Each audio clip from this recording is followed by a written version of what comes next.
every day. Let me also state this.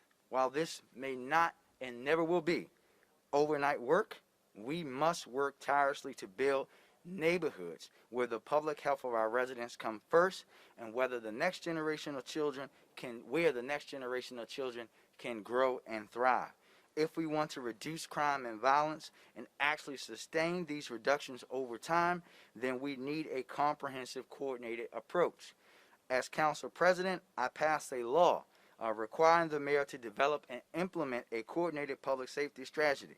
For me, this has been the missing link in violence reduction efforts throughout the city and throughout our time in the past. Today, my administration is releasing a draft version of that plan for public feedback. You will remember that one of my first actions as mayor was establishing the Mayor's Office of Neighborhood Safety and Engagement.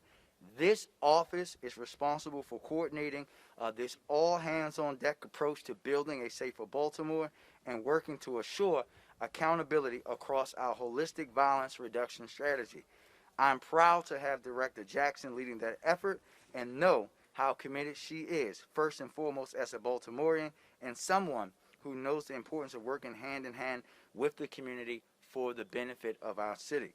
Before I turn it over to Director Jackson to outline the plan that her office will be tasked with coordinating, I want to give our Health Commissioner an opportunity to discuss the process that she began prior to Director Jackson's arrival. Madam Commissioner. Good afternoon, and thank you, Mayor Scott, for your bold leadership in centering public health into a holistic violence reduction framework for Baltimore City. Today, I'm here to discuss briefly the public health approach that Baltimore City will be utilizing to address violence in our communities and the steps we have taken so far. Witnessing violence or living in a violent community is a social determinant of health, and it shapes our lives and overall health outcomes, meaning the environment in which we live, work, grow, play, and worship influences our quality of life. Addressing these social determinants of health is crucial to violence prevention. To combat this, the city is taking a three-pronged public health approach to violence by addressing the social determinants of health, responding to addiction and mental health needs, and promoting upstream investment to reduce violence.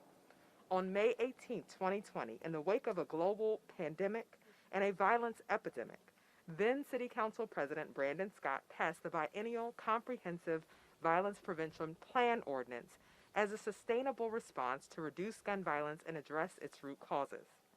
The ordinance mandated that the Baltimore City Health Department develop a comprehensive violence prevention plan that employs a public health approach and strategies that are trauma-informed, reduce harm, and heal individuals and communities. On September 17, 2020, the Health Department began convening a multi-sector citywide violence prevention task force composed of Baltimore City agencies and organizations, Maryland state agencies, and federal government technical assistance partners. The task force met over 8 sessions to develop a violence prevention framework using a results-based accountability approach. During the first 4 sessions, the task force selected results, identified indicators, and began a turn-the-curve process, starting with the root cause analysis.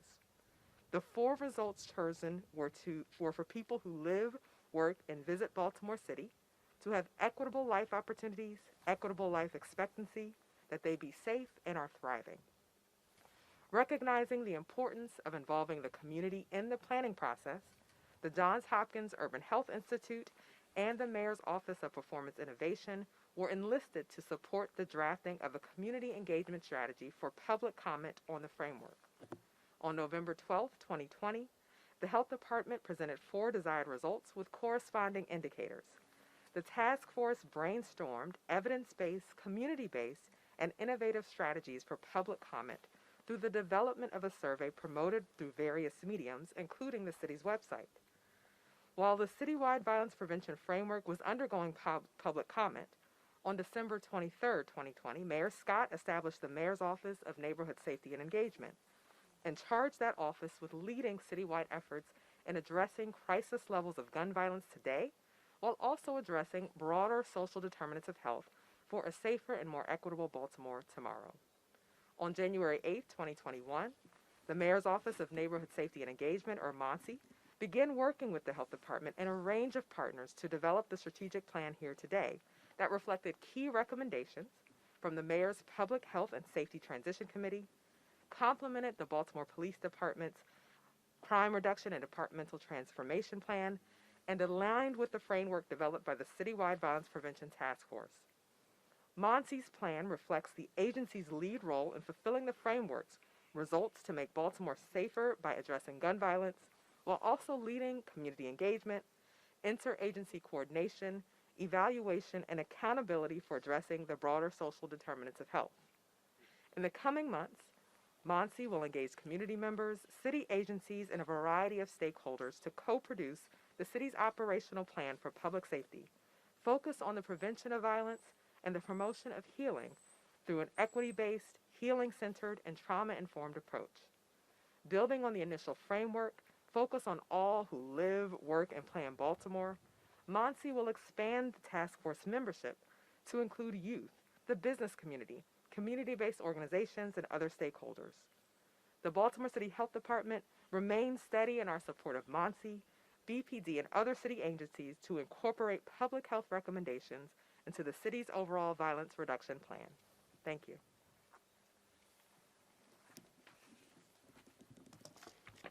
Thank you, Dr. Jaraza. Thank you so much, and thank you for your work. We have been joined by Councilman Mark Conway, the chair of the Council's Public Safety Committee, and Brittany Lewis from the Council President's Office, and also Deputy Mayor for Public Safety, Sonny Schnitzer. We will now turn it over to Director Jackson.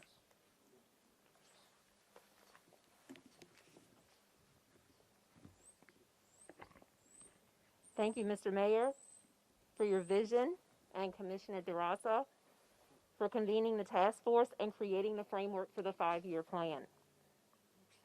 And I can't begin without thanking our Cherry Hill Safe Street Site Director, Elgin Maith, also known as Juice, for hosting us today.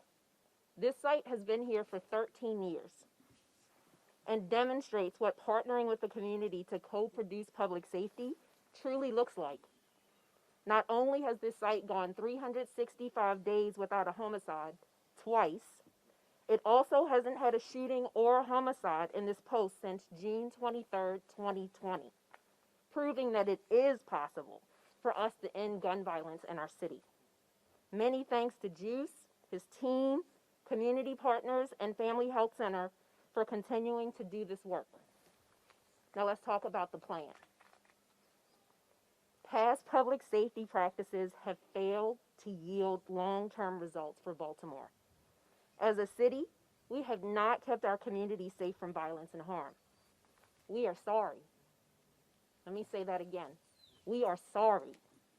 And we are explicitly breaking from past practices to reimagine new ways to reduce violence and ensure public safety. Doing what we've been doing is no longer an option. One life lost in our city is one too many. One person not able to live a high-quality life is one too many. The Mayor's Office of Neighborhood Safety and Engagement, or MONSE, as we call it, has drafted a plan based on our review of BPD's crime plan, the Mayor's public safety priorities, the Health Department's violence prevention framework, and most importantly, community voices, as shared through the Mayor's Public Health and Safety Transition Committee recommendations. Like many plans before it, our plan is data and research-driven and results-oriented. But we didn't stop there. My teammates and I sought to create a plan that is equity-based, healing-centered, trauma-informed. We understand that real justice is about more than punishment. It's also about restoration, about renewal, about healing. The plan is partnership-based and rooted in trust through transparency. The plan leverages prevention, intervention, enforcement, reentry, and rehabilitation strategies and methodologies within its 3 pillars. The first pillar is leveraging a public health approach to violence. Within this pillar sits gun violence prevention, victim services, youth justice, community healing, and reentry. Let's not mince any words. Violence is a public health issue. Gun violence is a public health crisis that disproportionately impacts Black neighborhoods in Baltimore City. Co-creating the healing of neighborhoods with community members, city agencies, and organizations is the city's way forward. You all have heard the mayor talk about the Group Violence Reduction Strategy, or GVRS. Our partners at the state's attorney's office, BPD, state and federal level, have been doing the groundwork associated with this strategy for about a year now. We are grateful to them, and we look forward to deepening our partnership. This strategy relies heavily on strong collaboration between community members, support and outreach providers, and law enforcement to directly engage with folks who are at the highest risk of being a shooter or being shot, to not just keep them safe, but to provide opportunities for a high quality of life. The work of gun violence prevention also means that we need to make investments in our Safe Streets program to strengthen and support it. Along with our partners, we'll be working to provide safety and supports to survivors of crime, implementing pre-arrest diversion programming for our young people, and standing up a reentry council. Addressing broader social determinants of health have a direct impact on acts of violence committed in neighborhoods. Entire communities have been treated as dangerous. Instead of resorting to over-policing neighborhoods that have experienced disproportionate amounts of trauma, addressing the root causes of violent acts creates opportunities for neighborhoods to heal. The second pillar is community engagement and interagency collaboration. Sustainably addressing violence and structural inequity requires an intersectional approach. Just as individuals have their own unique needs, so do our neighborhoods. It's important for folks across Baltimore to engage in the process of actively healing, both for themselves and for their community. Community capacity building is at the core of this pillar. Not only will MONSE directly engage with elders, parents, young people, institutions, businesses, and community-based organizations around ideas associated with the co-production of safety, but we will also provide technical assistance and funding to grassroots organizations who are doing the work. The city is responsible for proactively addressing the needs of residents, not just reacting to issues as they arise. MONSE has been tasked with driving cross-system accountability among local, state, and federal agencies serving our city. We will be their accountability partner, and you will be ours. The third pillar is evaluation and accountability. As I mentioned before, our plan will be driven by data, evidence, and community-based best practices. We will be creating key indicators that assess our holistic approach to violence, and we'll be sharing those metrics, data, and experiences to keep agencies accountable for their contribution to public safety. The team and I are really excited about a new tool that we'll be developing called Neighborhood Stat. We know that safety looks and feels differently to our neighbors who live in Morrill Park than those who live in Darley Park, than those who live in Roland Park. Neighborhood Stat will be a way for us to understand each neighborhood's current situation, including their assets or assets that are needed for improvements to public safety. The MONSE plan is comprehensively concise as it outlines our strategy and not the detailed tactics that will be deployed when implementing the strategy. The operational plan cannot be created without a shared vision of what Baltimore looks like when our work is finished. I share that as a precursor for what's next. Your feedback. Feedback can be provided in multiple ways, either directly on our website at monse.baltimorecity.gov or via Facebook sessions that will be scheduled where folks will hear about the plan and then have breakout room discussions about components of the plan. We'll also be scheduling time with partner agencies, neighborhood associations, businesses, and more to workshop the plan. I'll close by saying this. We need everyone, the whole weight of Baltimore City, from public agencies to community partners to institutions to businesses, to take a look at the draft plan and provide your feedback. We cannot do this without you.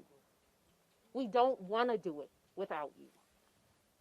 We're asking every Baltimorean to join us as partners in co-producing public safety. Thank you.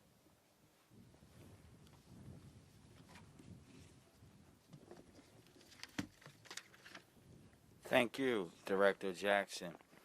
This draft comprehensive public safety plan recognizes that violence is a public health issue, one that must be addressed through community engagement and collaboration between agencies. And I just want to reiterate, we want to hear from you. To provide your feedback, please go to monse.baltimorecity.gov. And additionally, in the coming weeks, this plan will be before the City Council and Councilman Conway's committee. Deep challenges require creative, coordinated solutions. We are not going to solve this problem by doing the same things that we have done for at least the 36 years, almost 37 years that I've been taking breath. I know that Baltimore can embody what it means to treat violence as a public health epidemic. I look forward to working with everyone standing here with me today and everyone watching this press conference and will see the video or read a story in a newspaper to implement this plan and truly work towards building public safety in Baltimore. And at this time, we will take a few questions. First, Barry, Alexa. Alexa beat you, Barry. Hello. Forgive me because I walked up a little bit late, but when do you hope or expect to see some results as a result of this plan? So, Alexa, again, I know you did miss this. Again, we talk about this plan, right? And this is the framework of that plan. But the most important part of that, you cannot go out and implement something for people without their input. And the most important part of this plan is starting to take effect after today. But we know the coordination, all of that work, all of the work that has already been done, we'll start to see results very quickly. But the most important portion hasn't happened yet. We have to go to the citizens. As one of my former colleagues, Councilwoman Spector, would say, you don't ask the doctor if the medicine is working, you ask the patient. And now we have to ask the patient. Barry?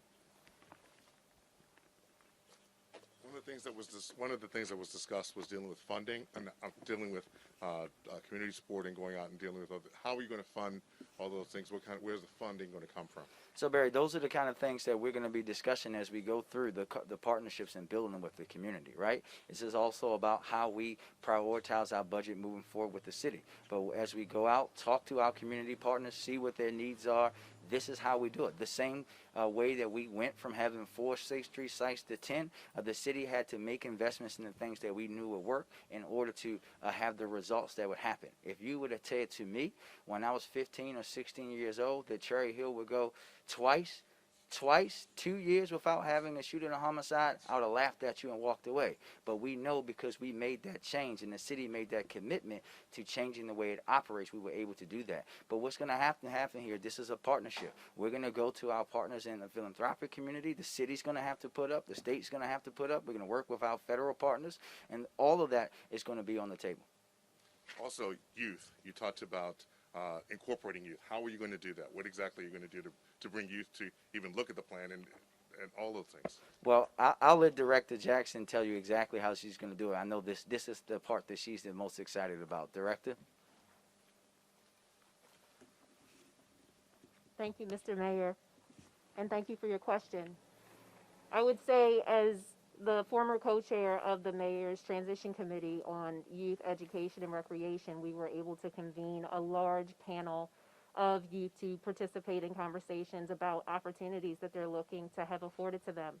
My office is currently in discussions with many other agencies, but the Mayor's Office of Children and Family Success are currently spearheading a charge to host a mayoral youth summit in which we will be discussing public safety specifically with as many youth as who want to have a seat at the table will be there.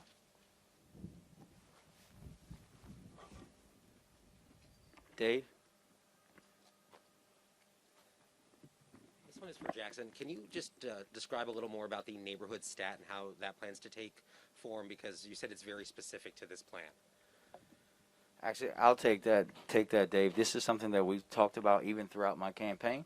We know that I have restarted City Stat. We have Police Stat. We have Clean Stat. We have all these stats. One of the things that I talked about now over a year ago is that looking at how our agencies are working in specific neighborhoods. That means bringing every agency that we have under my power and looking how they're working in Sandtel or Cherry Hill, looking at the difference between their response time and how quickly things get closed out, looking at where we need the activity, what things that they don't have, making sure that we're holding our agencies accountable for treating every single neighborhood the same way. Thank you, everybody.